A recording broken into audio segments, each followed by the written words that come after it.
Hey guys, welcome back to south of the river. It's been a little bit since we've been out here, but we're going to do some work on the cabin today. We're going to do some insulation.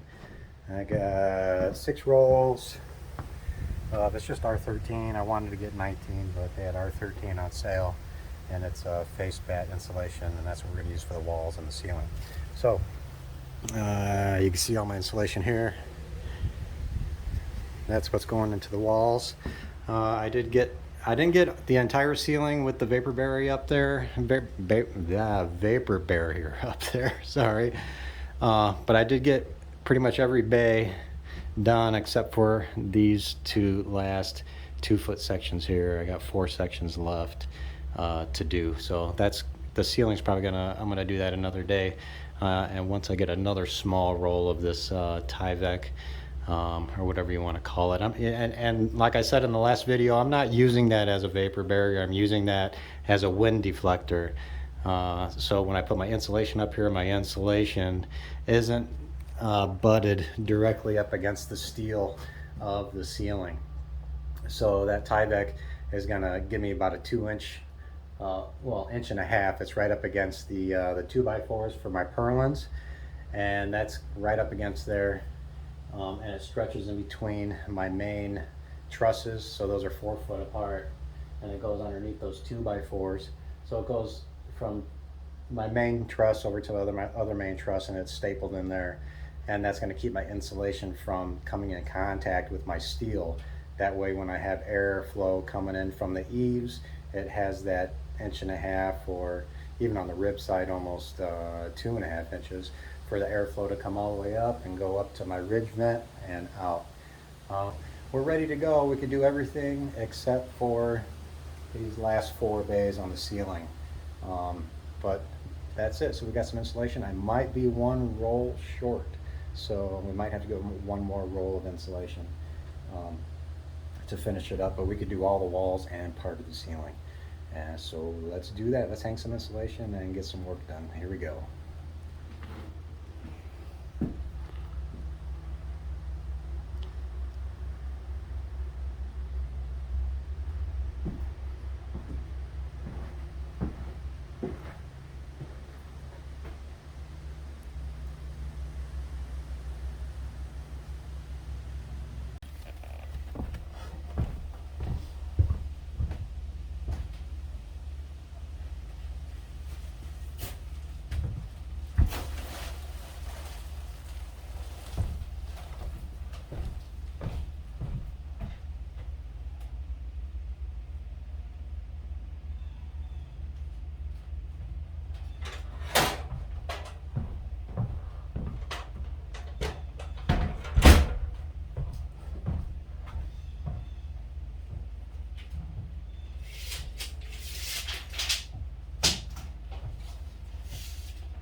All right, as you can see, it goes up pretty quick.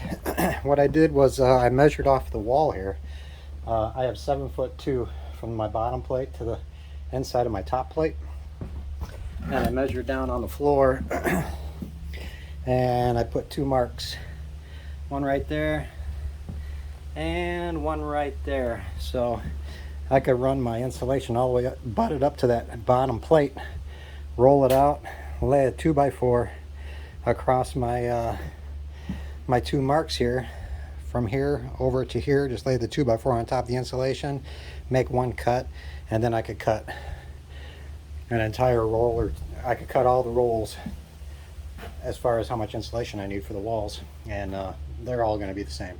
So let's I'm not going to bore you with all of it, but I'll get a little bit more video and then we're going to knock this out. All right, here we go.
I'm going to take a break and we'll do the ceiling tomorrow.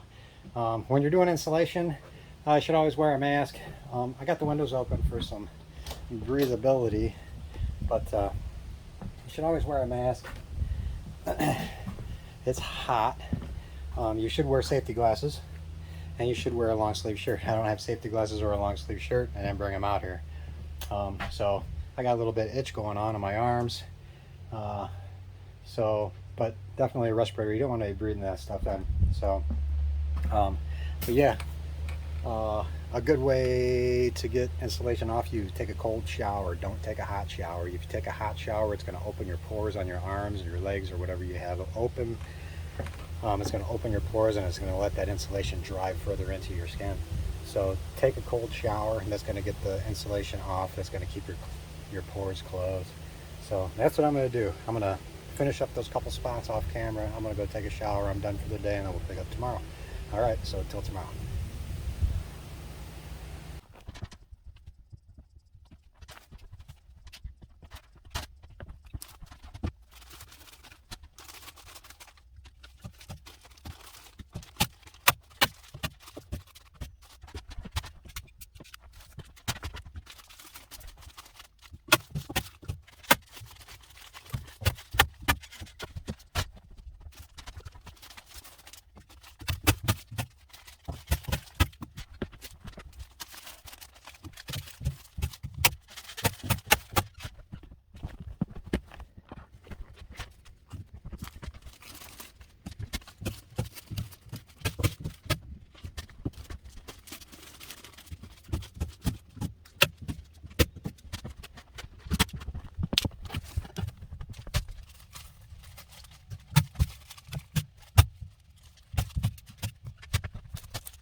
All right, guys, so pretty much done with the installation for now. I got to do a few odds and ends, but I'm going to call the video quits. We got pretty much all the walls done. I got this one window right here that I have to do. I still got to do a little bit of framing for a backer for the for when we do the tongue and groove on the inside. So I got to put a couple blockings in there, and I also completely forgot I'm gonna have to pull down that piece of insulation right there and do some blocking around my electrical panel. So I got to do that. But other than that, the walls are complete. I'll show you the walls real quick here.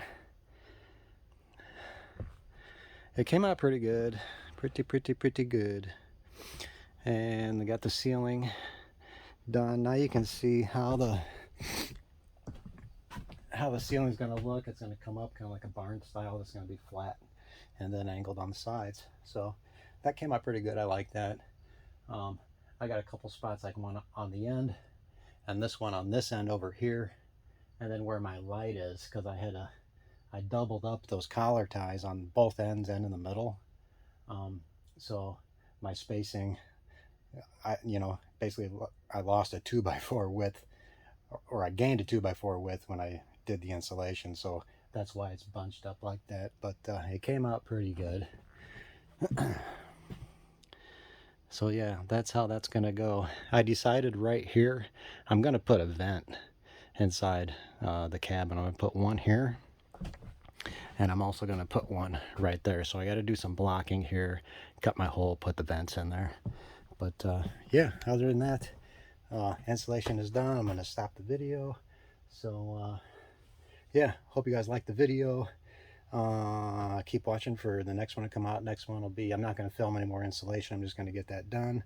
So the next one will be putting up the walls, the tongue and groove on the ceiling and on the walls. So until the next video comes out, hope you guys like the video. Give me a thumbs up if you can. That'd be great. And hit the subscribe button. I need some subscribers. So like it, subscribe it, and I'll catch you next time. We'll get some more work done. Thanks a lot.